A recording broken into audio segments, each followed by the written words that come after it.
মরিয়ম আলাইহিস সালামের কাছে আজরাইল আলাইহিস সালাম আগমন করলেন। সালাম দা, আসসালামু আলাইকুম মরিয়ম। মরিয়ম ওয়ালাইকুম আসসালাম।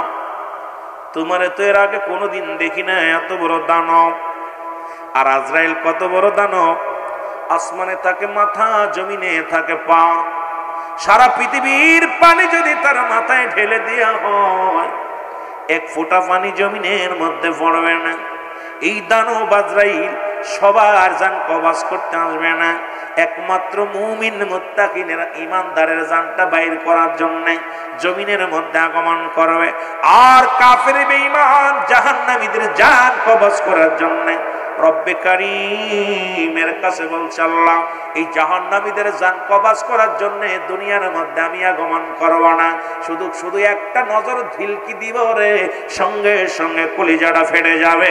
ও মুসলমান, নাক দিয়ে রক্ত বাইর হয়ে যাবে, চোখ দিয়া চোখটা বড় হয়ে যাবে, কান দিয়ে রক্ত বাইর হয়ে যাবে, পায়খানা বাইর হয়ে যাবে, প্রস্রাব বাইর হয়ে যাবে, জিহ্বা বাইর হয়ে যাবে রে। কঠিন মৃত্যু তোমার হবে গো বান্দা, শুনে নাও। আজরাইল কয়, মরিয়ম আমি আজরাইল, আমি আপনার কাছে আছি আপনাকে নিয়ে যাওয়ার জন্য। মরিয়ম আলাইহিস সালাম ডাক দিয়ে বলে, আজরাইল, ও আজরাইল, একটু আগেই তো আমার কলিজার টুকরা ঈসা আলাইহিস সালাম আমি মা জননীর জন্য ফল আনতে গেছে রে বাবা, একটু দেরি করো গো, আমার কলিজার টুকরা আসুক, তারপরে আমার রূহটা বাইর করো। আজরাইল কয়, মরিয়ম খোদা তাআলার হুকুম আছে, একটা মিনিট সময় দিতে পারবো না, সময় আপনার বেশি দিতে পারবো না, এখনই আপনার রূহটা নিয়ে যাব। মরিয়ম মনে করুণায় বিনয় করে বলতে লাগলেন, কিন্তু আজরাইল কোনো ওজরে শুনলেন না। কয়, মরিয়ম রে, তুমি মরণের ভয় করো বুঝি, মাওলার কাছে যেতে চাও না? মরিয়ম আজরাইল যদি নাই শুনবি তাহলে রূহটা বাইর করে নিয়ে যা। সঙ্গে সঙ্গে মরিয়ম আলাইহিস সালামের ইন্তেকাল হয়ে গেল। ঈসা আলাইহিস সালাম ঘরে এসে দেখে মা দুঃখিনী জমিনের মধ্যে পড়ে আছে রে। মাকে ডাকতে দেখে মার দুনিয়ায় নাই, মায়ের বাদন ছেড়ে দুনিয়া থেকে বিদায় হয়ে গেছে। ডাকতে বলে, রব্বে কারীম, তুমি তো আমাকে ক্ষমতা দিয়েছো মরাগারে জিন্দা বানাইতে পারি, রব্বে কারীম একবার সুযোগ দাও, আমি আমার মার সঙ্গে দুটি কথা বলতে চাই, জীবিত করে দাও। এরে আল্লাহ রাব্বুল আলামিন ঈসা নবীরে বলে, দেয় দিলাম, তোরে ক্ষমতা দিলাম, তোর মারে ডাক দে। মা জননীকে ডাক দিছি, ঈসা আলাইহিস সালামের মা ডাক সঙ্গে সঙ্গে উঠে পড়ছে, বলে, বাবা রে তুমি আইছো? বলে, মা আইছি। মা আমি আইছি তোমার জন্য ফল আনছি। কয়, দে বাবা। কয়, না রে বাবা না, মার না, দুনিয়ার কোন ফল আর তোমার নসিবে নাই, তোমার জন্য অপেক্ষা করে জান্নাতি ফল। মা তুমি আর দুনিয়ার মধ্যে নাই রে, আগে বলো গো মা, তোমার সনে আজরাইল আলাইহিস সালাম কি রূপ ব্যবহার করেছে আমি জানতে চাই। বলে, ঈসা রে, এই দুনিয়ার মধ্যে তোরে আনতে যাইয়া দুনিয়ায় তুই যেদিন আসলি রে বাবা, যত কষ্ট হয়েছে এত কষ্ট আমার জীবনে আর হয় নাই বাবা। আমার মন বলে আমার দেহ থেকে আমার গায়ের চামড়াটা ছিঁড়ে লইয়া গেছে, এত যন্ত্রণা আমার গায়ের মধ্যে লাগছে। আল্লাহ কয়, আজরাইল তাড়াতাড়ি যা, আমার ঈসা নবীর জানায় তার মার লগে কি ব্যবহার হয়েছে। আজরাইল এসে সালাম দেয়, বলে, নবী গো,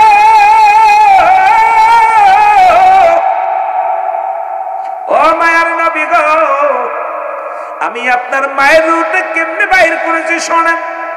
পৃথিবীর মধ্যে সন্তান যেমন মার বুকে দুধ খাইতে খাইতে সন্তান যেমনি ঘুমায়া যায়, কারণ ইমানদারের মরণ হয় কেমনে শুনে নাও।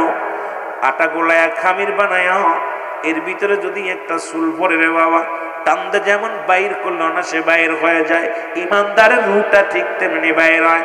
সেই যন্ত্রণা যদি এত হয়, তাহলে কঠিন যন্ত্রণা, কঠিন মৃত্যুটা কত কঠিন হয়। ও যুবক, ও যুবক,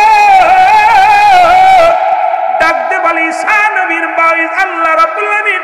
আজরাইল বলে, নবী ঈসা আপনার মা শুধু মাথার উপরে হাত খানে রেখেছিলাম, রুটা বাইর করেছি কুয়াশা। ঈসা নবীর মা কয়, বাবারে ঈসারে, এই মৃত্যু যদি এত কঠিন হয়, কঠিন মৃত্যুটা কত কঠিন হয়। আজকে এই জমিনের মধ্যে কত ভাই বিদায় হয়ে গেছে রে। মরণের পর দেখেছি হাত পা বেঁকা হয়ে গেছে, মরণের পর জিহ্বা ভিতরে দেওয়া যায় না, চোখ দুটি বন্ধ করা যায় না। যারা গোসল করাইছে ইমাম সাহেবরা, মুসল্লিগণ যারা গোসল করাইছে মায়েতে, দেখবেন বলবে রে ভাই, গোসল করতে যাইয়া দেখছে পায়খানা করে দিছে, প্রস্রাব করে দিছে, কত যন্ত্রণা, কত কঠিন। আব্বারে এই মরণের চিন্তা যার মধ্যে নাই, এর মতো বোকা পৃথিবীর মধ্যে আর কেউ নাই। জোরে জোরে চিল্লা বলা যাবে না আল্লাহু আকবার। আমার মরণ আসিবে কখন, আরো জোরে বলেন আমার মরণ।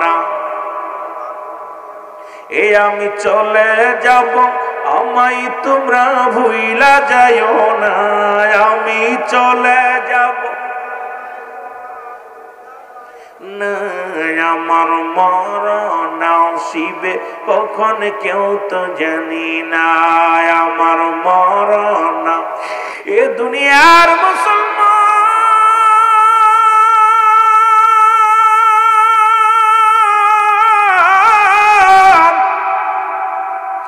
বলতেছিলাম, এক নম্বর বিপদ হলো মানুষের মরণ,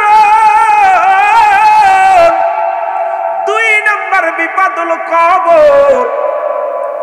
কবর বলতে বোঝায় মানুষের মৃত্যুর পর থেকে শুরু করে কিয়ামত পর্যন্ত জগৎটাকে বলা হয় কবর। যারা আগুনে পুড়াইয়া দেয় মনে করে আর মনে হয় বিচার হবে না, পানিতে ডুবে মারা যায় মনে করি আর বিচার হবে না। এরে মুসলমান, কবর বলতে বোঝায় গো এই মানুষের মৃত্যুর পর থেকে শুরু করে কিয়ামত পর্যন্ত জগৎটাকে বলা হয় কবরের জগৎ।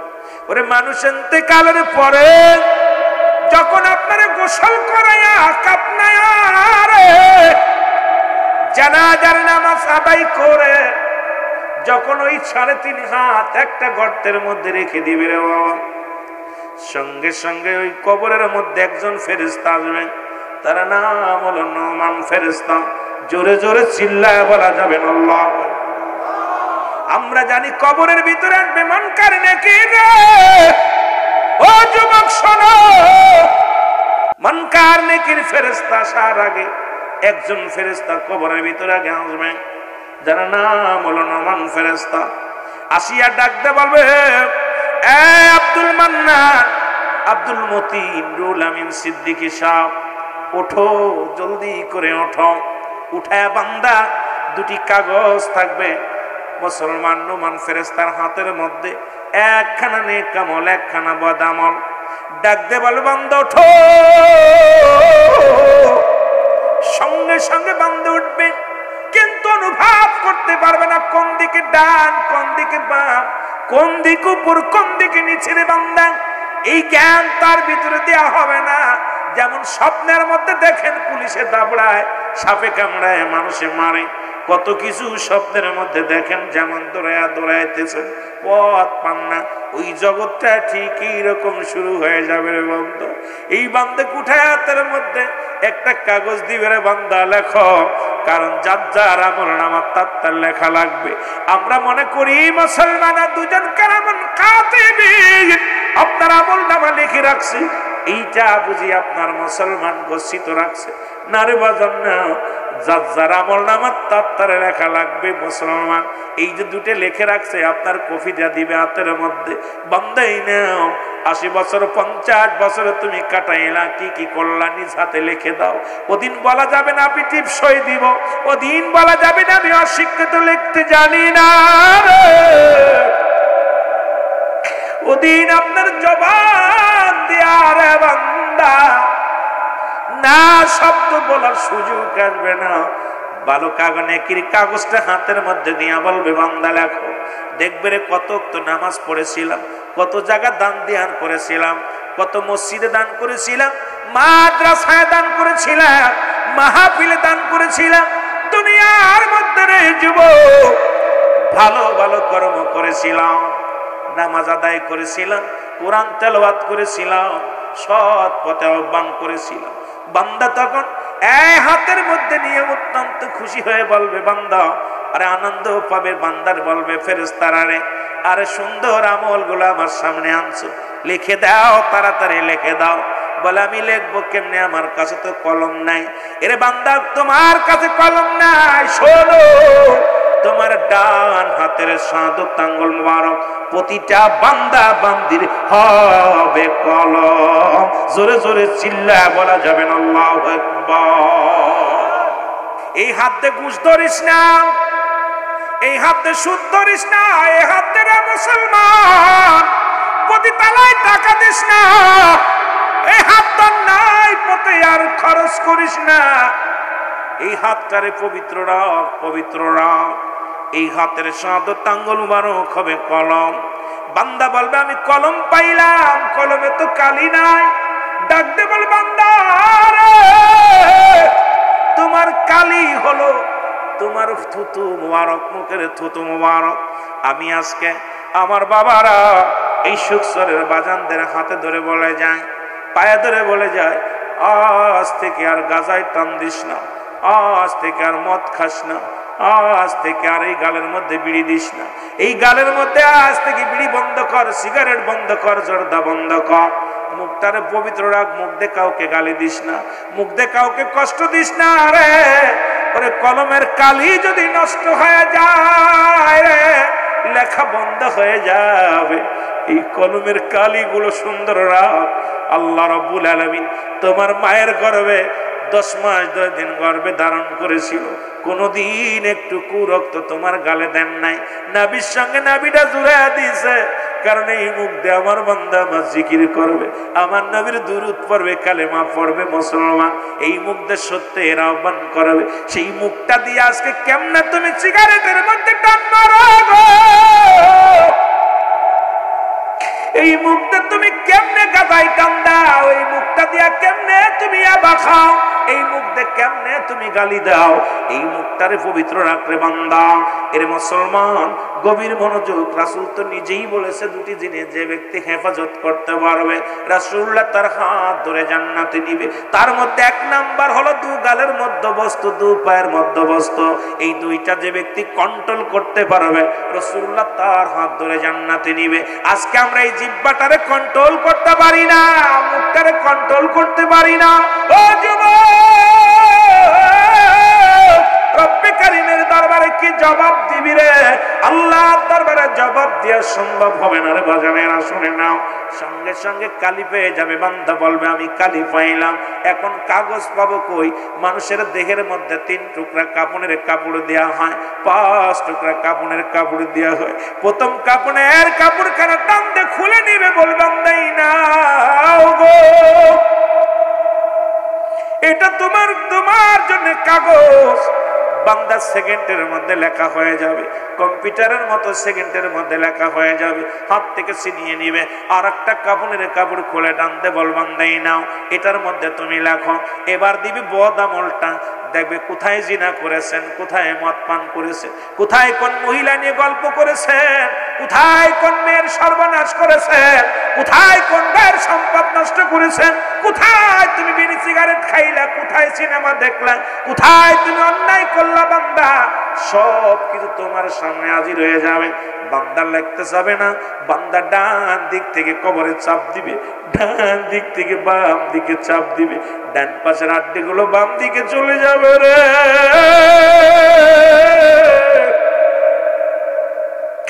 বাম দিক থেকে চাপ দিবে, ডান দিকে আড্ডিগুলো চলে যাবে।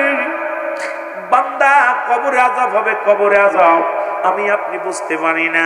যদি কবরে আযাব যদি বিশ্বাস না হয়, আমি আমার মাওলানা ভাইকে সাক্ষী রেখে বলে গেলাম, কবরে আযাব যদি বিশ্বাস না হয়, আগামীকাল আপনার আব্বা মার কবরের পাশে একটা গরু বানবেন, ছাগল বানবেন, বাদিয়া সুন্দর খাবার দিবেন, খাবার দিয়ে আড়ালে দাঁড়ায়া থাকবেন।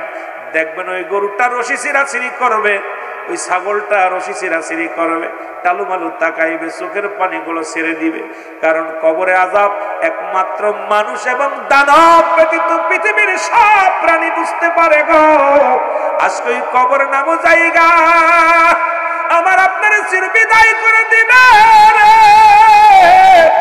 কি আমল নিয়ে যাব, কি হিসাব দিব ময়দানে, কি জবাব দিব আল্লাহর দরবারে? বান্দা এখনো সময় আছে, এখনো যে আজকের মাহফিল থেকে তওবা করব, আজকের মাহফিল থেকে প্রতিজ্ঞা করব আর জীবনে নামাজ ছাড়বো না, সুদ খাবো না, ঘুষ খাবো না, আর জীবনে বিড়িতে টান দিব না, আর জীবনে গাজায় টান দিব না, আর কোনোদিন বেগানা নারীর সঙ্গে চলাচল করবো না।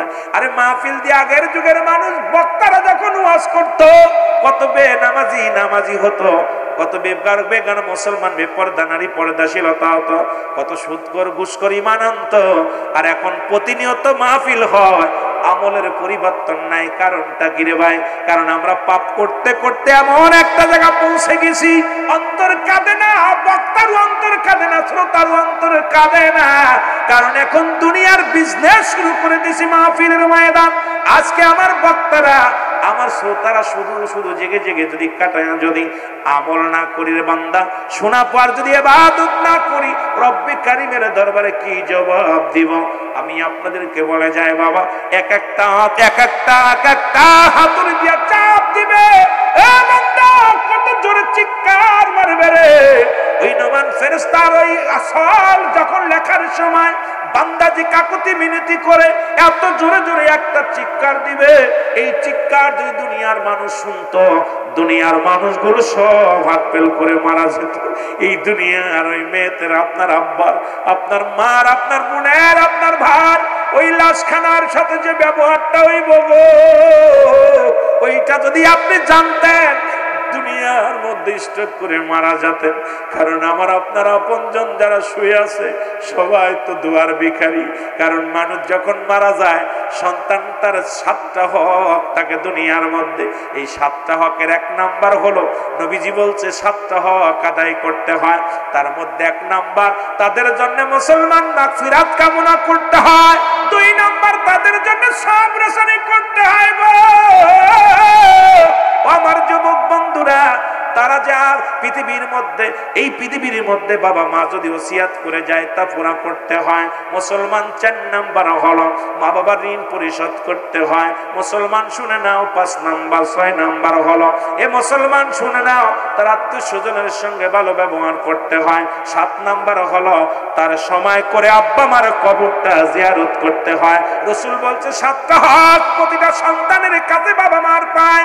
এই 7টা হক গুলো আজকে আমরা কেউ যাই না আব্বা মার কবরের পাশে রে।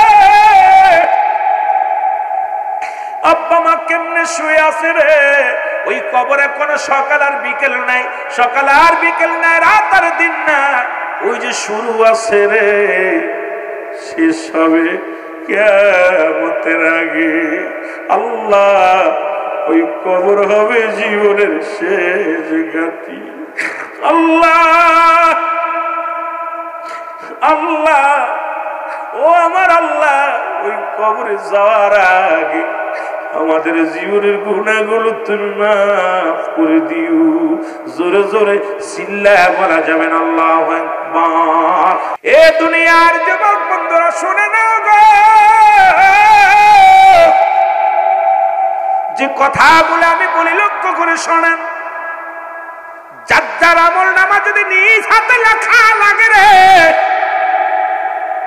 যদি পরীক্ষায় যদি পাস করতে হয়, পড়ালেখা লাগে, ওই হাসরের ময়দানে যদি নেকি নিয়ে উঠতে হয় রে বান্দা, কবরটা যদি ভালো করতে হয়, এই দুনিয়ার মধ্যে ইবাদতের দরকার। জোরে বলেন ঠিক কিনা? ও যুবক, এবার মুসলমান নুমান ফেরেশতা 2টি কাগজ, নেকির পাল্লা যদি ভারী হয় এটা থাকবে উপরে লটকায়া দিবে, যদি বদির পাল্লা বেশি হয় এটা লটকায়া দিবে উপরে রে বন্ধ। ডাক দিয়ে বলবে গুড বাই, বিদায় বিদায় বিদায়। একটু পরে তোমার কবরের ভিতরে আসবে মানকার নেকির ফেরেশতা, সল জবের ফেরেশতা আসবে। দেখবে তোমার আমল নামাগুলো। ও বান্দা শুনে নাও, বিদায় বলে বান্দারে 80 বছর 50 বছরের হায়াত পাইয়া বান্দা কত পাপ তুমি নিয়ে আসছো কবরে, কত অন্যায় নিয়ে আসছো কবরে। বান্দা এরে বান্দা, একটু পরেই তোমার ফয়সালা হবে। নমান ফেরেশতা বিদায়ের পরে চলে আসবে কবরে মানকার নেকির ফেরেশতা। মানুষ বলে 40 কদম।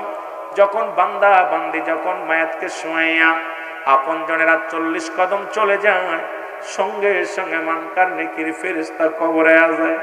এরে বান্দারে গভীর মনোযোগ, ওই কবরের একটা দিনের কথা চিন্তা করো গো।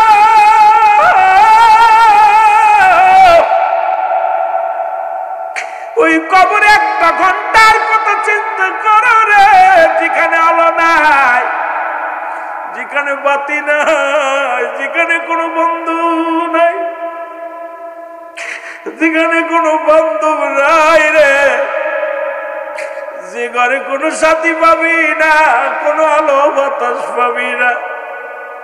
এই ঘরটা তোমার আমার জন্য একমাত্র আপন ঠিকানা রে। রব্বি কারীম, ও রব্বি কারীম, ওই ঘরে আমরা কেমনে থাকবো, কেমনে ঘুমাইবো? এই ঘরে বাতি থাকবে না, সাথী থাকবে না, বন্ধু থাকবে না, বান্ধব থাকবে না। কেমনে ঘুমাইবো, কেমনে রাত কাটাবো, কেমনে দিন কাটাবো, কেমনে হিসাব নিকাশ কেমনে আমরা দিব? আমার বন্ধু বান্ধব এই ঘরের মধ্যে তখন সঙ্গে সঙ্গে চলে আসবে মানকার নেকি।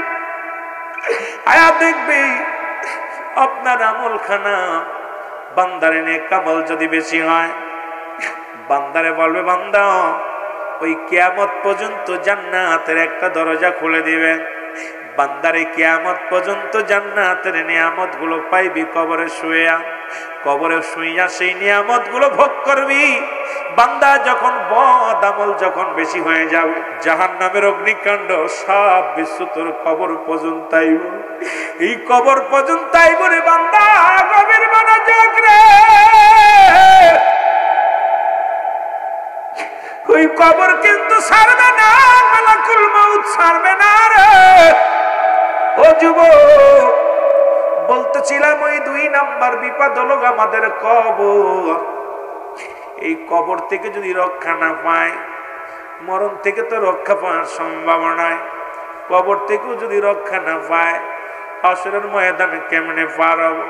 যেদিন মুঠু হাত উপরে সূর্যোদয় হবে, যেদিন মস্তিষ্ক গুলো গলে গলে পড়বে, এই তামাম জমিনটা যেদিন তামা হয়ে যাবে, পিপাসায় মানুষ যখন কাতর হয়ে যাবে, মানুষগুলো জবান দিয়ে সালিম ইয়া সালিম, নিরাপত্তা দাও, নিরাপত্তা দাও, নিরাপত্তা দাও।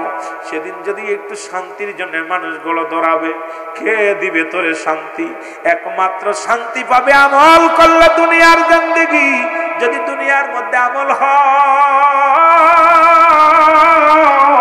এই দুনিয়ার মধ্যে যদি নেক আমলটা তোমার বাড়ি হয়, রব্বুল আলামিন হাসরের ময়দানে তোমার উপরে কি করে রহম করবে বান্দা।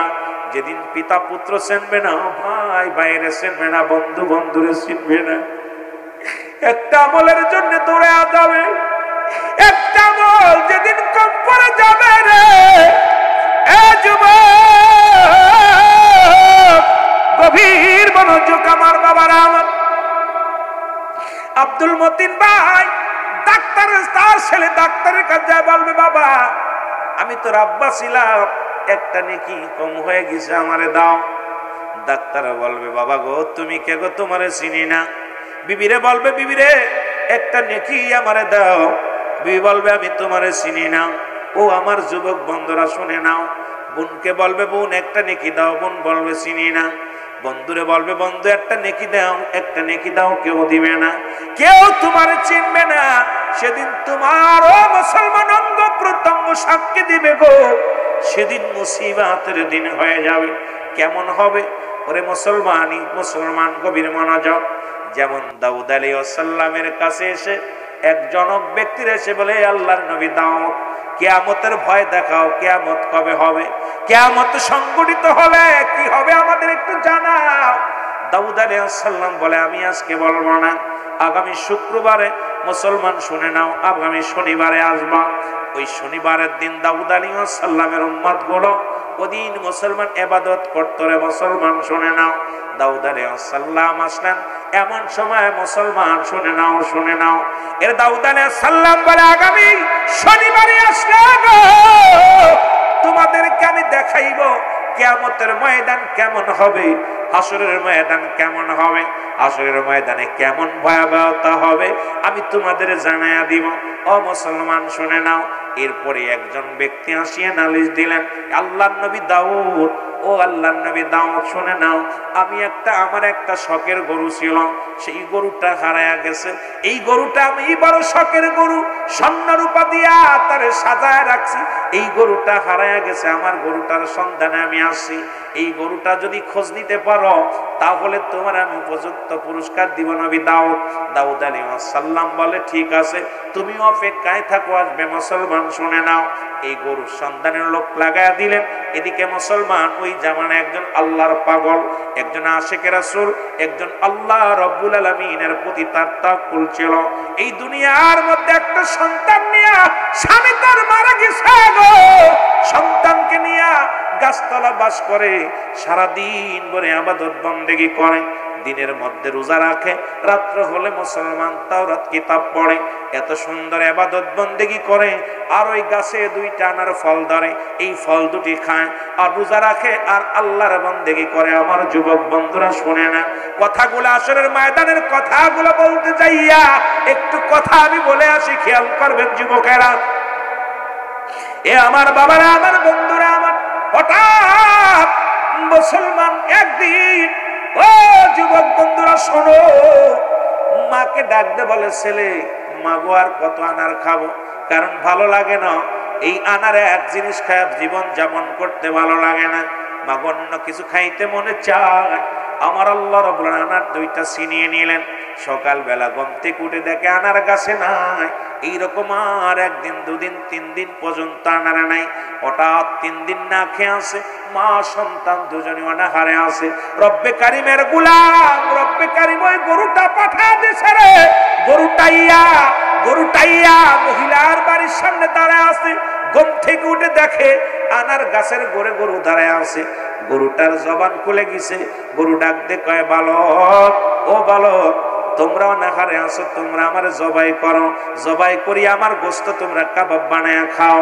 গরুর জবান যখন খুলে গেলেন, সঙ্গে সঙ্গে ছেলে দৌড়ে মাকে ডাক দিয়ে বলে, মা, ও মা, আজ 3টা দিন অনাহারে আসি, এই কারণে হয়তো আল্লাহ রাব্বুল আলামিন খুশি হইয়া আমাদের উপর রহমত দান করেছে, গরু পাঠায়া দিছে। মা কয়, বাবারে পরের জিনিস ভক্ষণ করা যাবে না। এবার কয়, মা গো, এই গরুর তো জবান খুলে গেছে, চলো যায় শুনে আসি। এবার গরুর সামনে যখন মা সন্তান গেছে, গরু জবান দিয়ে বাইর হয়ে, মা গো, তুমি আমার জবাই করে খাও, জবাই করে কাবাব বানায়া খাও। এ যুবক বন্ধুরা, আমার দিলের কান্ডা লাগা শোনো গো, ও বন্ধুগণ, আমার দিলের কান্ডা লাগা শোনো। এবার জবাই করলেন, গোশত কাবাব বানায় খাইলেন। এদিকে এক মহিলা খোঁজ করতে করতে যখন মুসলমান ওই বাড়ির মধ্যে প্রবেশ করলেন, মহিলা কয়, আমি ক্ষুধার্ত অবস্থায় আছি, আমার একটু খাবার দাও। ওনাকে গোশত খাওয়াইলেন, আর যাবার সময় একটু গোশত দিয়ে দিলেন। কয়, মা গো, তুমি একটু গোশত নিয়ে যাও, কাবাব করেছি, কিছু গোশত বেঁচে আছে, এটা তুমি নিয়ে যাও, এটা তুমি নিয়ে খাইও। আমার বন্ধুগণ, এই গোশত নিয়ে দাউদ আলাইহিস সালামের জামানায় ওই ব্যক্তির কাছে যা বললেন, হুজুর, এই লান আপনার গরুটা যে জবাই করে খেয়েছে এই গ্রামের অমুক ব্যক্তি, এই নেন তার প্রমাণ, আমি গোশত নিয়ে আইছি। সঙ্গে সঙ্গে ওনাকে দাউদ আলাইহিস সালামের কাছে বিচার চলে গেল। দাউদ আলাইহিস সালাম লোকদের তাকে ধরে আনলেন, বাড়ির মধ্যে ধরে আনলেন। বললেন, এ বাবা, তুমি যে গরুটা জবাই করলা, এই গরুটা বাবা তুমি কেমনে জবাই করলা, এটা তো তোমার গরু না। বলে, হুজুর, বেয়াদবি মাফ করবেন, আমরা 3 দিন অনাহারে ক্ষুধার্ত অবস্থায় পড়ে আসি, খানা খাই না বাপ, আমার মা জননী আর আমি 3 দিন অনাহারে আসি। রব্বে কারিম আনার গাছে 2টা করে আনার ধরাইতো, এই আনার 2টি খাইতাম, আমাদের ভুলের কারণে রব্বে কারিম সে আনার 2টি কেড়ে নিছে। এখন 3 দিন অনাহারে আল্লাহ রাব্বুল আলামিন দয়া করে গরুটা পাঠায়া দিছে। এই গরুটার জবান খুলে বলছে, আমাদেরকে জবাই করো, আমাকে জবাই করে কাবাব বানায় খাও। এরপরে আমরা জবাই করে খেয়েছি হুজুর, আমরা তো বিনা কারণে খাই নাই, বিনা অনুমতিতে খাই নাই। এদিকে মুসলমান রব্বুল আলামিন জিবরিলকে পাঠায়া দিলেন, যাও দাউদ আলাইহিস সালামের কাছে যেয়ে বলো যে গরুটা খেয়েছে ওই গরুর মালিক নিজে, যে মালিক সেই জবাই করে খেয়েছে। যিনি গরুর মালিক বলে দাবি করে আসলে প্রকৃত সে মালিক নয়, মালিক যিনি সেই জবাই করেছে। জোরে জোরে চিল্লায়া বলা যাবে না মারহাবা। দাউদ আলাইহিস সালামকে জিবরিল আমিন ডাক দিয়ে কয়, হুজুর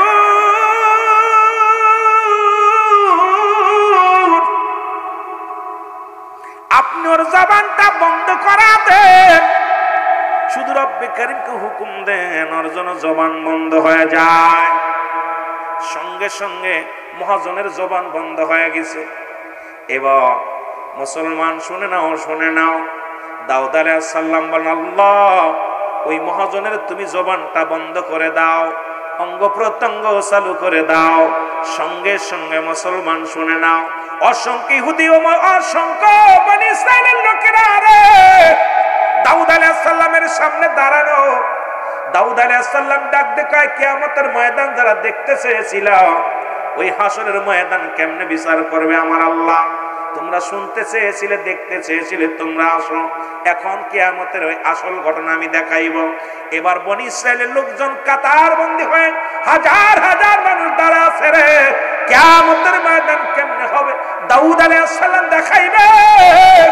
সঙ্গে সঙ্গে অঙ্গ প্রত্যঙ্গ থেকে আওয়াজ বাইর হয়ে গেল, হাত বলে, হাতের মুখ খুলে গেছে, হাতের 5টা 10টা আঙ্গুল বলতেছে, দাও আল্লাহর নবী দাউদ এই গরুটা আমি এই হাত দিয়ে চুরি করেছিলাম। ওরে একদিন ষড়যন্ত্র করে ব্যবসার কাজে বাইরে ছিল, পথের মধ্যে যাইয়া এই বালকের বাবাকে মেরে ফেলেছে মহাজন, মেরে তার স্বর্ণ রূপা অলংকার যা ছিল সব ছিনিয়ে নিয়েছে।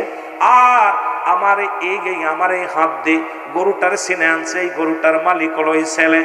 এবার মুসলমান পা বলে, হুজুর এই পা দিয়ে হেঁটে গিয়েছিলাম। চোখ বলে, হুজুর এই চোখ দিয়ে আমি দেখেছিলাম। কান বলে, হুজুর এই কান দিয়ে আমি শুনেছিলাম। যখন অঙ্গ প্রত্যঙ্গ সব সাক্ষী দিলেন, সঙ্গে সঙ্গে দাউদ আলাইহিস সালাম বলে, বনি ইসরাইল লোকেরা শোনো গো, কিয়ামতের ময়দান মুখ বন্ধ থাকবে, প্রতিটা মানুষের অঙ্গ প্রত্যঙ্গ চালু হয়ে যাবে। তুমি পাপ করেছো কোন অঙ্গ দিয়া, তুমি কোন অঙ্গ দিয়ে, হাত তোমার বিরুদ্ধে সাক্ষী দিবে, পা তোমার বিরুদ্ধে সাক্ষী দিবে, পাও তোমার বিরুদ্ধে সাক্ষী দিবে, কান তোমার বিরুদ্ধে সাক্ষী দিবে, চোখ তোমার বিরুদ্ধে সাক্ষী দিবে, নাক তোমার বিরুদ্ধে সাক্ষী দিবে। বনি ইসরাইলের লোকদেরকে দেখায় দিলেন, তোমরা শোনো, তোমরা চিন্তা করছো পাপ করেছো, এই পাপ বুঝি কেউ জানে না। তোমার সমস্ত অঙ্গ প্রত্যঙ্গ কিয়ামতের ময়দানে সাক্ষী দিবে। জোরে জোরে চিল্লায় বলা যাবে না আল্লাহু আকবার।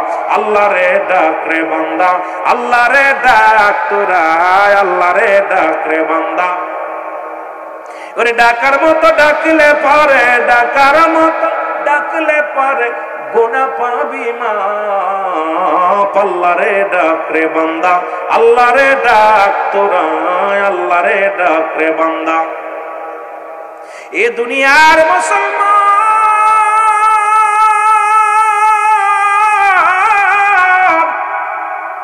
এই জন্য বললাম 3 নাম্বার বিপদ হলো কিয়ামতের ময়দান, ওই হাসরের ময়দান রে, যেদিন আপনার জাররা জাররা বিচার হবে। রব্বে কারীম জাহান্নাম জান্নাতের ফয়সালা করে দিবে। বান্দারে জাহান্নামের গায়ের উপর দিয়ে জান্নাতি সেতু হবে রে মুসলমান, চুলির চাইতে চিকুন হবে, হীরার চাইতে দার হবে। মুসলমান শুনে নাও, 70,000 বছরের রাস্তা হবে, 500,000 বছরের রাস্তা হবে। বান্দা ইমানদারগণ ফুলসিরাত পার হয়ে যাবে, বিদ্যুতের ন্যায় পার হয়ে যাবে। ইমানদারেরা দড়ির গতিতে মুসলমান পার হয়ে যাবে, সেতু পার হয়ে আল্লাহর জান্নাতে প্রবেশ করবে। মুনাফিকেরা এই দুনিয়ার মধ্যে কেটে কেটে পড়বে।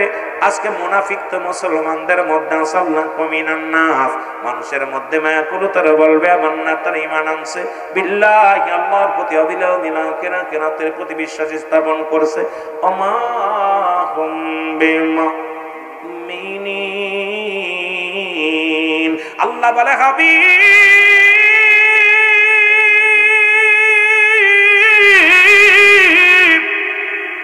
এ আমার নবী শোনো গো, ভিতরে ধোঁকাবাজ, মানুষের মধ্যে বেঈমান, মানুষের মধ্যে মুনাফিক। এই জন্য আল্লাহ কমিনান নাস, নাস শব্দের অর্থ মানুষ। এই মানুষের মধ্যে অসংখ্য ধোঁকাবাজ। আজকে দুনিয়ার মধ্যে আগমন করলাম, দুনিয়ার মধ্যে দুনিয়া দুনিয়া দুনিয়া দুনিয়া করে কাটায় দিলাম। ওই হাসরের ময়দান বড় কঠিন হবে রে বাবা। ওদিন কোন পিতা পুত্রের পরিচয় চলবে না, সম্পদের পরিচয় চলবে না, ক্ষমতার পরিচয় চলবে না। ওদিন চলবে শুধু ঈমানের পরিচয়, আমলের পরিচয়। রব্বি কারীম যেন সবাইকে আমল করে যাওয়ার তৌফিক দান করে, জোরে বলো না আমিন। ও আমার বাজানেরা, হয় দিনে মৃত্যু হয়, না হয় রাতে মৃত্যু হয়। বান্দারে দিন শুরু করেছে, 2 রাকাত সুন্নাত নামাজ তুমি যখন আদায় করলা, সঙ্গে সঙ্গে তুমি নবীজির প্রেমিক হয়ে গেলা। নামাজ নাই, নবীর সাথে সম্পর্ক নাই। নামাজ পড়ছো, নবীর সাথে সম্পর্ক আদায় হয়ে গেছে। এবার 2 রাকাত ফরজ নামাজ আদায় করলা, সঙ্গে সঙ্গে তুমি আমার রব্বে কারীমের গোলাম হয়ে গেলে। এখন যদি দিনের মধ্যে মৃত্যু হয়, তুমি হলে রাসূলুল্লাহর প্রেমিক, আল্লাহর গোলাম। তোমার ওই লাশের ভয় নাই, কবরে ভয় নাই, মিজানে ভয় নাই, ফুলসিরাতে না ভয় নাই। কারণ আল্লাহ রাসূল যদি তোমার হয়ে যায়, আমার হয়ে যায়, এই দেহটার কোনো ভয় থাকতে পারে না। জোরে বলেন ঠিক কিনা? রাত্রে তোমার মরণ হবে, এর মধ্যে কোনো সন্দেহ নাই। আসেনি? কত মানুষ ঘুমিয়ে আছে আর সকালবেলা ঘুম থেকে উঠতে পারে না, কারণ চির ঘুমে ঘুমায় গেছে, আর কোনোদিন উঠবে না। বান্দারে রাতের শুরু হলো মাগরিব, ও বান্দা সারাদিন ভরে আমার রব্বে কারীমের নিয়ামতগুলো পান করলাম, নিয়ামতগুলো ভোগ করলাম, কত আলো বাতাস দেখলাম। ও বান্দার সঙ্গে সঙ্গে সন্ধ্যা লাগার সঙ্গে সঙ্গে আমার রব্বে কারীমের শুকরিয়া আদায় করো। 3 রাকাত ফরজ নামাজ যখন আদায় করলাম, বান্দারের সঙ্গে সঙ্গে তুমি হয়ে গেলে আল্লাহর গোলাম। আরো জোরে বলেন, কার গোলাম? আল্লাহর গোলাম। এবারও মুসলমান 2 রাকাত সুন্নাত নামাজ যখন আদায় করলাম, বান্দা সঙ্গে সঙ্গে হয়ে গেলে তুমি নবীর প্রেমিক। এখন রাতের শুরু থেকেই যদি তোমার মৃত্যু হয়ে যায়, তুমি হবে আমার রব্বি কারীমের গোলাম, আল্লাহর গোলাম, নবীর প্রেমিক। এই দেহর কোনো ভয় নাই, মরণে ভয় নাই, হাসরে ভয় নাই, ফুলসিরাতে ভয় নাই। কারণ এই দেহটা তো দিছেন আল্লাহ রাসূলের জন্য কোরবানি করে, আল্লাহর গোলামি করে জীবনটা কাটিয়ে দিয়েছেন। এই বডি অক্ষয়, বডির কোনো মরণ নাই। জোরে বলেন ঠিক কিনা? বলতেছিলাম, নবীর কাছে 1 নাম্বার প্রিয় ছিল নামাজ, 2 নাম্বার প্রিয় ছিল তার উম্মতগণ, 3 নাম্বার প্রিয় ছিল তার বিবিগণ, 4 নাম্বার প্রিয় ছিল পৃথিবীর মধ্যে সুগন্ধি জিনিস। এখন রাসূল বললেন, আমার উম্মতিরা শোনো, তোমরা কি কেউ পৃথিবীর মধ্যে আমার সঙ্গে জান্নাতে যেতে চাও? রাসূল বললেন, তোমরা কেউ কি আমার সাথে জান্নাতে যেতে চাও? সাহাবীরা বলে, হুজুর কে বা না চায়? আমি এখন আপনাদেরকে জিগাই, রাসূলুল্লাহর সঙ্গে কে কে জান্নাতে যেতে চান? একটু হাত তুলে দেখান, কে কে যেতে চান? আমার নবী বললেন, সাহাবীরা রে, তোমরা কেউ কি কবুল হজের সওয়াব পাইতে চাও? আমার নবীজি বললেন, সাহাবীরা রে, তোমরা আমার সাথে কেউ জান্নাতে যেতে চাও? আমি নবী কথা দিলাম, যদি কোনো ব্যক্তি 5 ওয়াক্ত সালাত, 5 ওয়াক্ত নামাজ জামাতের সঙ্গে সময় মতো, উক্তীয় মতো আদায় করতে পারে, আমি নবী কথা দিলাম রে, তার হাত ধরে জান্নাতে নিয়ে যাব। নবীর একজন প্রিয় সাহাবী, সবচাইতে গরিব সাহাবী, যিনি আপনাদের মহল্লার মধ্যে এত গরিব মানুষ নাই। আমার মন বলে বাংলাদেশে এত গরিব মানুষ নাই। সেই সাহাবীর নাম হলো আব্দুল্লাহ আনসারী। নাম কি? আর একটু জোরে বলেন, নামটা কি? আব্দুল্লাহ আনসারী। উনি বাড়িতে গেলেন, এই রকম ওয়াজ নবীজি করতেছিলেন, ওয়াজ শুনে বাড়ি গেলেন। আমার মারা যারা আছেন, অনেক ওয়াজ করব, মা বোনদের ওয়াজ করব, শরীয়ত তরিকাতের আলোচনা করব, যুবকদের নিয়ে বাস্তবমুখী কিছু কথা বলবো। আমার যুবক বন্ধুরা যারা আছেন, দ্রুত মাহফিলে প্রবেশ করেন, দিলের কান্ডা লাগা শোনেন। আমার বাবারে, আমার আব্দুল্লাহ আনসারী যখন বাড়ি গেছে, বিবি ডাকতে বলে, প্রাণের স্বামী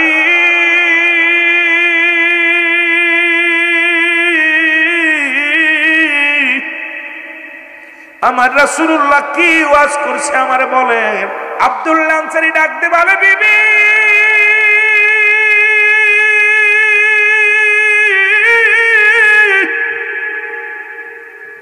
রহমতের নবী রাহমাতুল লিল আলামিন আজকে ওয়াজ করছে রে, যদি কোন ব্যক্তি 5 ওয়াক্ত নামাজ 5 ওয়াক্ত সালাত সময় মতো আদায় করতে পারে, রহমতের নবী তারে জান্নাতে নিয়ে যাবে হাত ধরে।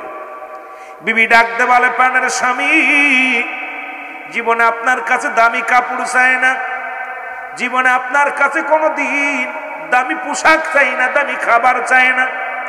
আপনি আমার স্বামী, আপনার কাছে ছোট্ট একটা দাবি করব, আমিও যেন 5 ওয়াক্ত নামাজ, আমিও যেন 5 ওয়াক্ত সালাত সময় মতো আমি আদায় করতে পারি। আপনি যাবেন রাহমাতুল লিল আলামিনের হাত ধরে জান্নাতে, আমিও আপনার সঙ্গে রাসূলুল্লাহর সঙ্গে জান্নাতে যেতে চাই। জোরে জোরে চিল্লায়া বলা যাবে না মারহাবা। আমার নবীজির পিছে সালাত আদায় করে প্রতিনিয়ত আব্দুল্লাহ আনসারী। রাসূলুল্লাহ সালাম ফিরে প্রতিদিন এই রকম আসে, জামাতে আসে। নবী যখন সালাম ফিরে, আসসালামু আলাইকুম ওয়া রাহমাতুল্লাহ, আসসালামু আলাইকুম ওয়া রাহমাতুল্লাহ। নবীজি সালাম ফিরানোর সঙ্গে সঙ্গে দেখে রে আব্দুল্লাহ আনসারী পিছন থেকে দৌড় দিয়ে চলে যায়। নবী বলেন, আমার সাহাবীরা রে, আমি প্রতিদিন দেখি আমার আব্দুল্লাহ আনসারী নামাজে আসে, জামাতে সুন্দরভাবে জামাতে নামাজ আদায় করে, কিন্তু দৌড়ায়া বাড়ির দিকে চলে যায়। কারণটা কি? সাহাবীরা বলে, ইয়া রাসূলুল্লাহ, ইয়া হাবিবাল্লাহ, হয়তো দুনিয়ার কোনো প্রেমে পড়ে গেছে, দুনিয়ার কোনো ঝামেলার মধ্যে আছে, এই জন্য আপনার আনসারী নামাজ শেষ করে নবীজিগো প্রতিদিন দৌড়ায়া বাড়ির দিকে চলে যায়। আল্লাহ নবী ডাকতে বলে, আনসারী ও আমার সাহাবীরা গো, তোমার ভাইয়ের বিরুদ্ধে অভিযোগ করার আগে, তোমার ভাইয়ের বিরুদ্ধে অভিযোগ করার আগে একবার চিন্তা করে দেখো, শুধু তোমার মুসলিম ভাই, শুধু তোমার মুসলমান ভাই, তোমার যাইতে ভাই, সুতরাং তার বিরুদ্ধে অভিযোগ করার আগে একবার চিন্তা করে দেখবা, যদি মিথ্যা হয়ে যায়, মিথ্যা তোহমাত দেয়া কবিরা গুনাহ। আবার মুসলমান শুনে নাও, আবার যদি ভুল ডিসিশন নাও, এটাও তোমরা অন্যায় করবা। আমি নবী নিজেই যাব রে, আমি আনসারীর বাড়ি নিজেই খবর নেব, আমার আনসারী কেন দৌড়ায়া বাড়ি চলে যায়। জোরে জোরে চিল্লায়া বলা যাবে না মারহাবা। আল্লাহর নবী রওনা হয়ে বাড়িতে চলে আসলেন। সালাম দা, আসসালামু আলাইকুম ইয়া আহলাল বাইত। একবার নয়, দুবার নয়, তিনবার সালাম দিলেন রাসূলুল্লাহ। কয়বার? জোরে বলেন, কয়বার? 3 বার নবীজি সালাম দিলেন। 3 বার সালামের জবাব একবার নবীজি পাইলেন না। আমার নবীজির মনটা খারাপ হয়ে গেল। যদি কোনো বাড়িতে প্রবেশ করতে হয় 3 বার সালাম দেওয়া লাগবে। আজকে মুসলমানের বাড়ি পর্দা নাই, সালামও নাই, উঠবাট বুটে ঢুকে যায় রে মুসলমান। একমাত্র বিবির ঘরে প্রবেশ করলে সালাম না দিলে দোষ নাই, তবে দেওয়া উত্তম। যেখানেই যে ঘরে প্রবেশ করেন, বাড়ির মধ্যে প্রবেশ করেন, সালাম বিনিময় করে অনুমতি ছাড়া প্রবেশ করার এখতিয়ার কারণ নাই। জোরে বলা যাবেন আল্লাহু আকবার। রাসূলুল্লাহ মনটা খারাপ করে রওনা দিয়ে দিলেন। আমার নবীর পিছন থেকে সালামের উত্তর আসে, ওয়ালাইকুম আসসালাম ইয়া রাসূলুল্লাহ, ওয়ালাইকুম আসসালাম ইয়া হাবিবাল্লাহ, ওয়ালাইকুম আসসালাম ইয়া রাহমাতাল লিল আলামিন। নবীজি বলে, আনসারী রে, তুমি 3 বার সালাম তোমাকে দিয়েছিলাম, তুমি সালামের উত্তর দিলা 3 বার, তার মানে আর বুঝতে বাকি নাই, তুমি সালাম শুনেছিলে কিন্তু উত্তর দাও না। আনসারী বলে, ইয়া রাসূলুল্লাহ, ইয়া হাবিবাল্লাহ, আমি কেন সালামের জবাব দিই নাই রে?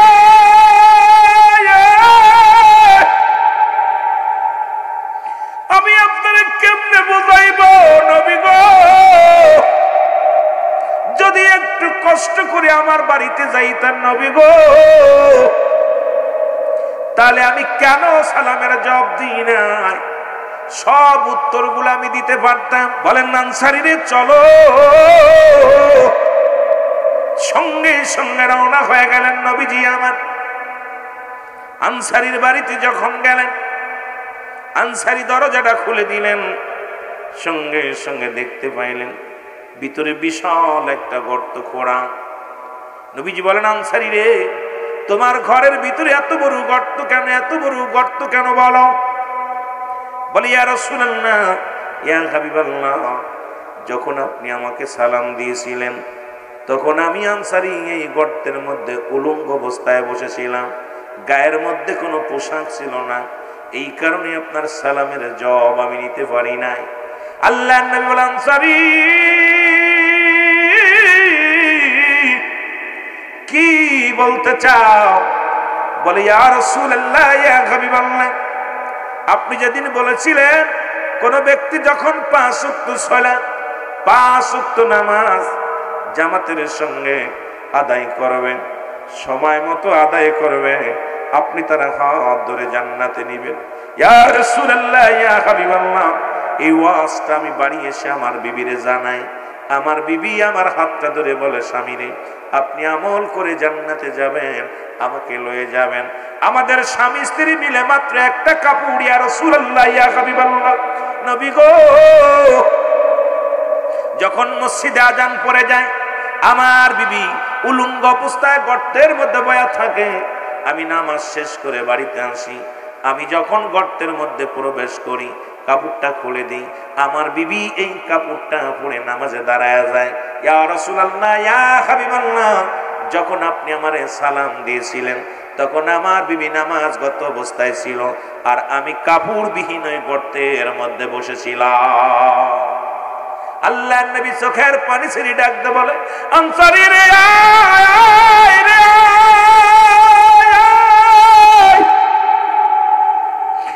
আমি নবী কথা দিলাম রে,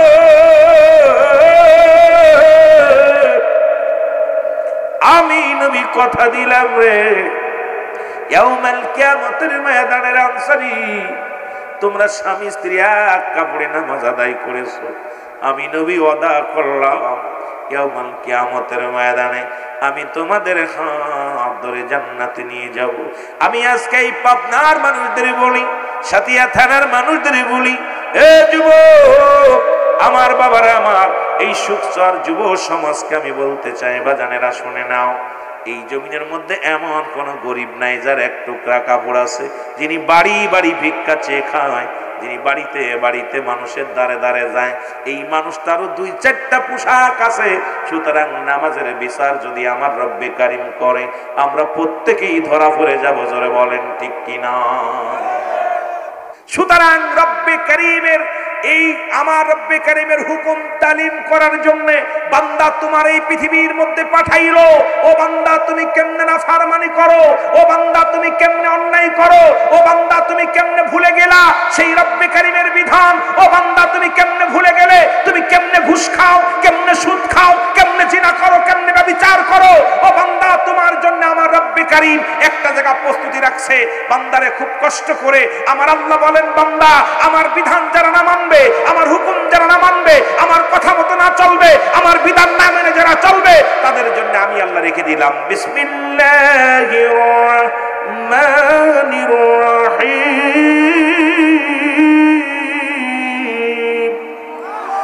উইদ্দাত লিল কাফিরিন।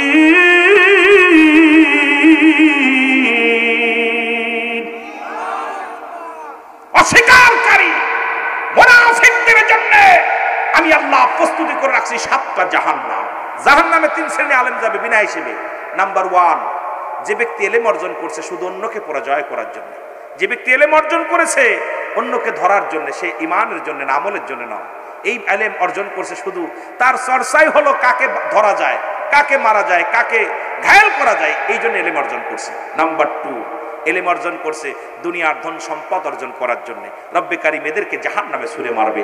ইলম অর্জন করেছে নাম যশ খ্যাতি অর্জন করার জন্য। 3 শ্রেণী। এই যে আমি বিশাল বক্তা, আমিরুল আমিন সিদ্দিকের মতো আর কোনো বক্তা নাই, আমার মতো পান্নেওয়ালা, আমার মতো বন্যওয়ালা, আমার মতো মুক্তিয়ার এই পাবনার জমিনে নাই। এই যে অহংকার অহমিকা ঢোকার কারণে এই 3 শ্রেণী আলেমের কোনো জিজ্ঞাসা করা হবে না, বিনা হিসেবে জাহান্নামে দিবে। এখন আমার জানা মতে আমরা প্রতিটা আলেমের ভিতরে এই ফকর আমাদের ভিতরে এসে গেছে। কেউ দুনিয়া কামানোর জন্য আলেম হয়েছে, কেউ দুনিয়ার মধ্যে নাম যশ খ্যাতি অর্জন করার জন্য আলেম হয়েছে, কেউ বা আমরা যেটুকু জ্ঞান অর্জন করেছি শুধু নিজেকে পণ্ডিত ভাবার জন্য। জোরে বলেন ঠিক কিনা? আমরার অবস্থা হাসরের ময়দান, যেদিন জাররা জাররা বিচার হবে, যেদিন জাররা জাররা বিচার হবে, কি জবাব দিবে? এ বান্দা তুই কি জবাব দিবি?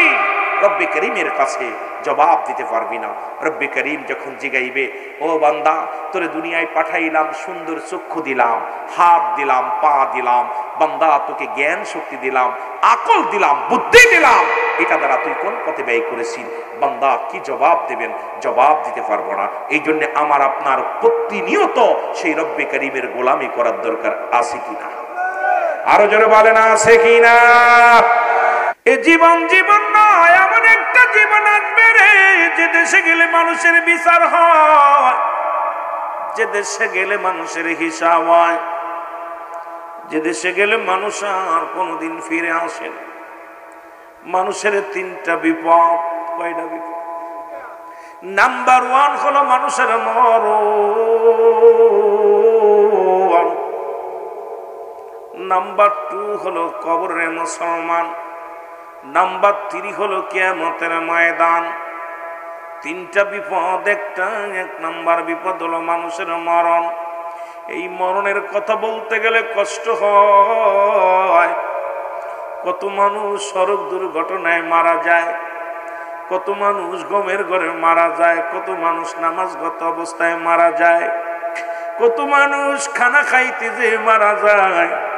ও যুবক বন্ধুরা, কত ভাই বিদেশের মাটিতে সন্তানের পাঠাইছে বড় আশা করে, টাকা রোজগার করব, কফিনি করে মরা লাশ বাড়িতে আসছে রে মুসলমান। কত বিবি বিধবা হয়ে গেছে, কত বিবি মুসলমান বিধবা হলো, কত ভাই বিবি হারা হলো, কত সন্তান পৃথিবীর মধ্যে সন্তানের কাঁধে বাবার লাশ রে।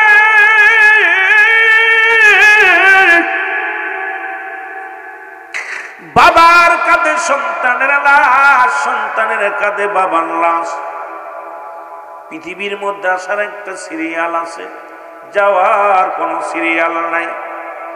দেখা যায় দাদার কাঁধে নাতির লাশ, নাতির কাঁধে দাদার লাশ, বাবার কাঁধে সন্তানের লাশ, সন্তানের কাঁধে বাবার লাশ। ও যুবক, পৃথিবীর মধ্যে বাবার লাশটা যে গ্রহণ করেছে, যে যুবক মা বাবার লাশ কাঁধে করে যে ওই গরস্থানে নামাইল, এই ব্যক্তি জানে রে পৃথিবীর মধ্যে আব্বা মার লাশটা কত ভারী। ও আমার বাজানেরা, যে ব্যক্তি ওই যে সন্তানের লাশ যে কাঁধে করে নামাইল, এই বাবা জানে পৃথিবীর মধ্যে সন্তানের লাশ কত ভারী। এই পৃথিবীর মানুষেরা রে, ও যুবক বন্ধুরা শুনে নাও, ওই বাবা মা জানে তোমারে হারানো বেদনা, ওই বাবা সন্তান জানে বাপ মা হারা বেদনা। পৃথিবীর মধ্যে 1 নাম্বার হলো মরণ। এই মরণের কথা বলতে যাইয়া আল্লামা মুফতি আমজাদ আলী সাহেব একটা কিতাব লিখলেন, কিতাবের নাম বাহারে শরিয়াত। এই কিতাবের মধ্যে লিখতে যা বললেন, দুনিয়ার মানুষ শোনো, মানুষ যখন সাধারণ মৃত্যুবরণ করে 70টা তাজা উটের গায়ের চামড়া জবাই না করিয়া উল্টো দিকে টান দিয়া লবণের মরিচ লাগা দিলে যতটুক যন্ত্রণা হয়,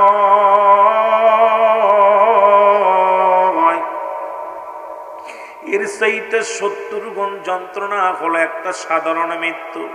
এখন যারা মরণকালে পায়খানা করে দেয়, মরণকালে প্রস্রাব করে দেয়, মরণের সময় চোখ দুটি বড় বড় হয়ে যায়, মরণের সময় অনেকের জিহ্বা বাইর হয়ে যায়, একটা অঙ্গ পড়ে যায়, তাদের মৃত্যুটা কত কঠিন হয়।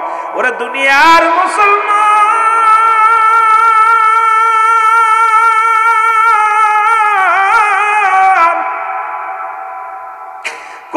মানুষের গোসল করাইলাম, কত মানুষের দাপন করাইলাম, কত ভাইয়ের কাপন পরাইলাম, কত ভাইয়ের জানাজা পড়লাম। কোন দিন যেন আমার পালকিতে চড়াইয়া ওই মসজিদের পালকি আইয়া পড়ব গো, আমি আপনি ধরা পড়ে যাব। যান মুসলমান শোনো, কবরে শুইতে হবে। ও যুবক, এই মরণ থেকে পালানোর কোনো পথ নাই রে, মরণ থেকে পালানোর কোনো পথ নাই। কোথায় যাবি? যেখানে থাকবি সেখানেই মালাকুল মউত চলে যাবে। মালাকুল মউত আপনারে আমারে ছাড়বে না রে যুবক বন্ধুরা, শুনে নাও। এই মরণের চিন্তা যার অন্তরে নাই সে আবার কেমনে মানুবায় রে মুসলমান, শুনে নাও। এই পৃথিবীর সব কিছু আমার আল্লাহ রাব্বুল আলামিন চূর্ণ বিচূর্ণ করে দিবেন। আমার আল্লাহ কয় কুল্লু মান আলাইহা ফান, আল্লাহ কয় বান্দার এই জমিনটা আমি রাখবো না রে।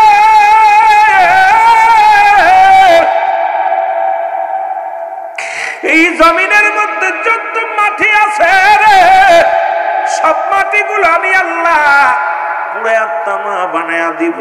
এই জমিনের কত মানুষে ঠগাইলা, কত মানুষকে ফাঁকি দিলা, কত মানুষ তোমার জন্য চোখের পানি ফেলছে, কত মানুষ গভীর অন্ধকারে মুসলমান, শুনে নাও, অজার নয়নে বালিশ ভিজাইছে কেঁদে কেঁদে তোমার অত্যাচারের বান্দা। আমার আল্লাহ কয় বান্দারে এই জমিনটা আমি রাখবো না, এই জমিনটা আমি চূর্ণ বিচূর্ণ করে দিব। এই জমিনের মধ্যে যত মাটি আছে সমস্ত মাটিগুলো আমি আল্লাহ পুড়ায়া তামা বানায়া দিব। এই জমিনের মধ্যে যত পানি আছে সব পানিগুলো পুড়ায়া ছাই বানায়া দিব। যেদিন কিচ্ছু বলতে কিচ্ছু থাকবে না, সেদিন থাকবে শুধু আমার রব্বে কারিম, আমার আল্লাহ। আল্লাহ থাকবে আমার নবীজির ভালোবাসা নিয়ে। আমি আজকে আপনাদের ও যুবক, এই মুসলমান সুখসরের জমিনের ভাইদের বলে যায়, এই জন্য কার জন্য তুমি সুদ খাও, কার জন্য তুমি ঘুষ খাও, কার জন্য জিনা করো, কার জন্য ব্যভিচার করো, কার জন্য তুমি অন্যায় করো, কার জন্য এত মস্তানি করো, কার জন্য চেয়ারের জন্য ফালাফালি করো।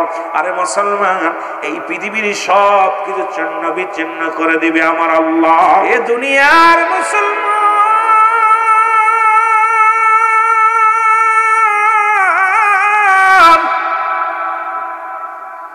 যে কথাগুলো বলি রে, দিলের কান্না লাগা শোনো গো। কত রাজা, কত বাদশা, কত টাকাওয়ালা, কত বাড়িওয়ালা এই দুনিয়ার মধ্যে আসলো আর চলে গেল, থাকার জায়গা নাই, চিরদিন থাকার সম্ভাবনা নাই। পৃথিবীর মধ্যে রব্বে কারিম চারজনকে প্রতাপশালী বাদশা বানায়া দিয়েছিল।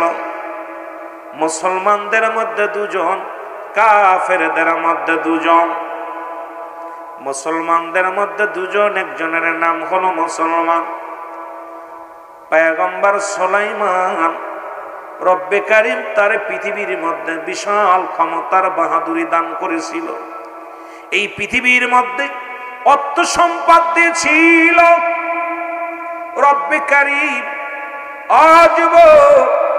আল্লাহ তাকে একটা চেয়ার দান করেছিল, যে চেয়ারের মধ্যে বইয়া সারা পৃথিবী ভ্রমণ করত রে মুসলমান।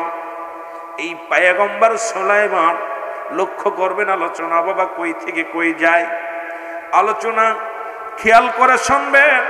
পয়গম্বর সুলাইমান, ও যুবক, এই পৃথিবীর মধ্যে যুবক এত ক্ষমতা আল্লাহ তারে দিয়েছিল যে সারা পৃথিবী ঘুরে ঘুরে দেখেছিল রে মুসলমান। সে দুনিয়ার মধ্যে নাই, তার বিদায় করে দিছে। আর একজন মুসলমানদের মধ্যে বাদশা জুলকারনাইন, যাকে আল্লাহ পৃথিবীর মধ্যে ধন সম্পদ দান করেছিল। মানুষটা লম্বা ছিল 48 হাত লম্বা, কত হাত! এত বড় মানুষ আপনাদের পাবনা জেলাতে নাই। 48 হাত বডিওয়ালা মানুষ আমার মন বলে বাংলাদেশের মধ্যে নাই।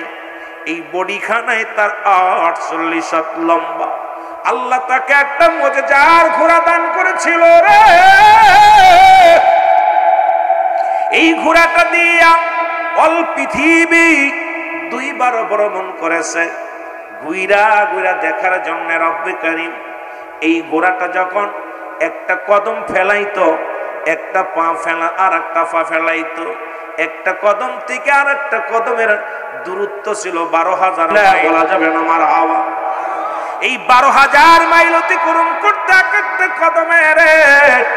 সুতরাং বাংলাদেশের বুকে বাদশা জুলকারনাইনের ঘোড়া এই মাঝে পেটের মধ্যে পড়ে থাকতো, একটা পা ইন্ডিয়ায় আর এক পা পাকিস্তানের মাঝখানে আমরা। এমন অবস্থায় ঘোড়াটা রব্বে কারীম তার 1600 বছর হায়াত দান করেছিল। জোরে বল আল্লাহু আকবার। কত বছর হায়াত? 1600 বছর হায়াত দান করেছিল। এর বাদশা জুলকারনাইন, ও যুবক যারা মক্কা মদিনায় হজ করতে যাবেন, যারা গিয়েছেন, মদিনা থেকে উত্তর দিকে একটা মহকামা আছে, যে মহকামাটার নাম হলো আলেকজান্ডারিয়া সিটি শহর বলা হয়। এই শহরের মধ্যে বাদশা জুলকারনাইনকে শুয়ায় রাখা হয়েছে। ওখানে একখানা সাইনবোর্ড লাগানো আছে, সাইনবোর্ডের মধ্যে লেখা আছে, আমি বাদশা জুলকারনাইন যদি জানতাম আমার হায়াত সীমিত, এই দুনিয়ার প্রেমে না পড়িয়া রব্বে কারীমের গোলামি করতাম। এর 1600 বছর হায়াতটা যদি বলে সীমিত, উম্মতি মুহাম্মাদির হায়াত হলো 40 থেকে 50 বছর গো, হয়তো 80 বছর 60 বছর জিন্দেগি পাইয়া এত সম্পদের বাহাদুরি, এত টাকার জমিদারি, আজকে এত মারামারি হাঙ্গামা, দুনিয়ার মধ্যে এত হট্টগোল, আজকে নিজের জন্য মুসলমান শুনে নাও। এই যে নবীজি বলছে বাল হুয়া খিলাফ, এই দুনিয়াটা পচা দুর্গন্ধ মরি, মানুষের চরিত্র হলো কুকুরের চরিত্র। কুকুর যেমন মরি পাইলে খুশি হয়, সে জামানার মানুষগুলো সম্পদ পাইলে খুশি হবে। টাকার জন্য আজকে ভাই ভাইকে খুন করে দেয়, বাবার সঙ্গে সন্তানের সম্পর্ক নাই, ভাইয়ের সঙ্গে ভাইয়ের সম্পর্ক নাই। ও যুবক, এই শুধু দুনিয়ার লোভের কারণে রে। একবার যদি তুমি চিন্তা করো, আমার আপনার হায়াত মাত্র 60-50 বছরের জিন্দেগি। ওরে মুসলমান, মিশে মিশেই দুনিয়াটা কোনদিন আর এই দুনিয়ার পাশে পড়বেন না মুসলমান, শুনে নাও। আরে কারণ পরবর্তী সময় আপনার জন্য কি নিয়ামত বয়ে আনতেছে আপনি নিজেও জানেন না। যে কোনো মুহূর্তে মরণের পেয়ালা পান করতে পারেন গো। ও মুসলমান, জ্ঞানী মানুষ ওই ব্যক্তি, তিনি দুনিয়ার মধ্যে সব চাইতে মরণের কথা বেশি বেশি চিন্তা করে।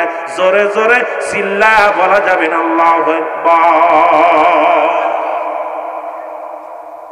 ও যুবক, কাফেরদের মধ্যে দুজন, একজনের নাম হলো মুসলমান বাদশা নমরুদ, আর একজন ফেরাউন। যেটা ফেরাউন হলো মিশরের অধিপতি যে হয়, তাকে বলা হয় ফেরাউন। এই বাদশা নমরুদ পৃথিবীর মধ্যে আল্লাহ তারে কাফেরদের মধ্যে দুজন প্রভাবশালী বাদশা ছিল। এদের মধ্যে একজনের নাম হলো বাদশা নমরুদ, আর একজনের নাম হলো বুখতানসর। এই পৃথিবীর মধ্যে রব্বে কারীম তাদেরকে ধন সম্পদের মালিক বানায়া দিয়েছিল, লম্বা হায়াত দান করেছিল, কিন্তু তারা নাফরমানি করেছিল। ও বান্দা, পৃথিবীর মধ্যে মরণের চিন্তা তোমার অন্তরে নাই রে।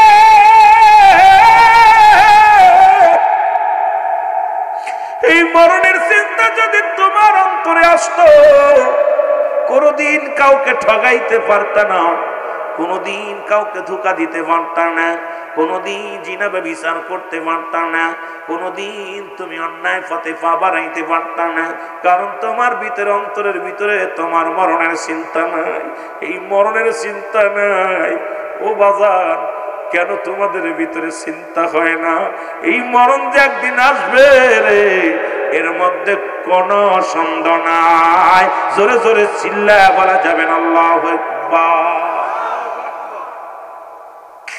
ঈসা ইবনে মরিয়ম, ও আমার মারা যারা, ও শোনো, শোনে না। মরিয়ম আলাইহিস সালামের কাছে আজরাইল আলাইহিস সালাম আগমন করলেন। সালাম দা, আসসালামু আলাইকুম মরিয়ম। মরিয়ম ওয়ালাইকুম আসসালাম। তোমারে তো এর আগে কোনোদিন দেখি না, এত বড় দানব। আর আজরাইল কত বড় দানব, আসমানে থাকে মাথা, জমিনে থাকে পা।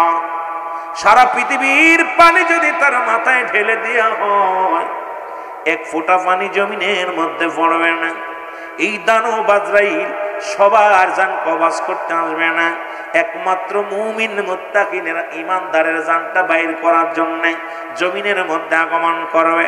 আর কাফের বেঈমান জাহান্নামীদের জান কবজ করার জন্য রব্বে কারীমের কাছে বলছে, আল্লাহ এই জাহান্নামীদের জান কবজ করার জন্য দুনিয়ার মধ্যে আমি আগমন করব না, শুধু শুধু একটা নজর ঢিলকি দিব রে, সঙ্গে সঙ্গে কলিজাটা ফেটে যাবে। ও মুসলমান, নাক দিয়ে রক্ত বাইর হয়ে যাবে, চোখ দিয়া চোখটা বড় হয়ে যাবে, কান দিয়ে রক্ত বাইর হয়ে যাবে, পায়খানা বাইর হয়ে যাবে, প্রস্রাব বাইর হয়ে যাবে, জিহ্বা বাইর হয়ে যাবে রে। কঠিন মৃত্যু তোমার হবে গো বান্দা, শোনে না। আমার মরণ শিবে যখন কেউ তো জানি না, আমার আরো জোরে বলেন, আমার মরণ শিবে কখন, এ আমি চলে যাব, আমায় তোমরা ভুইলা যাইও না, আমি চলে যাব। আরো জোরে বলেন, আমি চলে যাব, আমায় তোমরা ভুইলা যাইও না, আমার মরণ আসিবে কখন। সবাই চিল্লে বলেন, আমার মরণ আসিবে। টাকা পয়সা দালান কোটা যাহা করেছি, সব কিছু ফেলাইয়া আজি একাই চলেছি রে আমি, সব কিছু ফেলাইয়া আজি একাই চলেছি। ওরে যাবার কালে ভেবে দেখি আমার কেহ নাই, আমি যাবার কালে। আরো জোরে বলেন, যাবার কালে ভেবে দেখি আমার কেহ নাই, আমার মরণ। আরো জোরে বলেন, আমার মরণ। এই পৃথিবী চিরদিনই থাকার জায়গা নয়, অন্ধকার কবর যে তোমার আসল ঠিকানা রে মানুষ, অন্ধকার কবর যে তোমার আসল ঠিকানা। এই পৃথিবী চিরদিনই থাকার জায়গা নয়, অন্ধকার কবর যে তোমার আসল ঠিকানা রে বাজান, অন্ধকার কবর যে তোমার।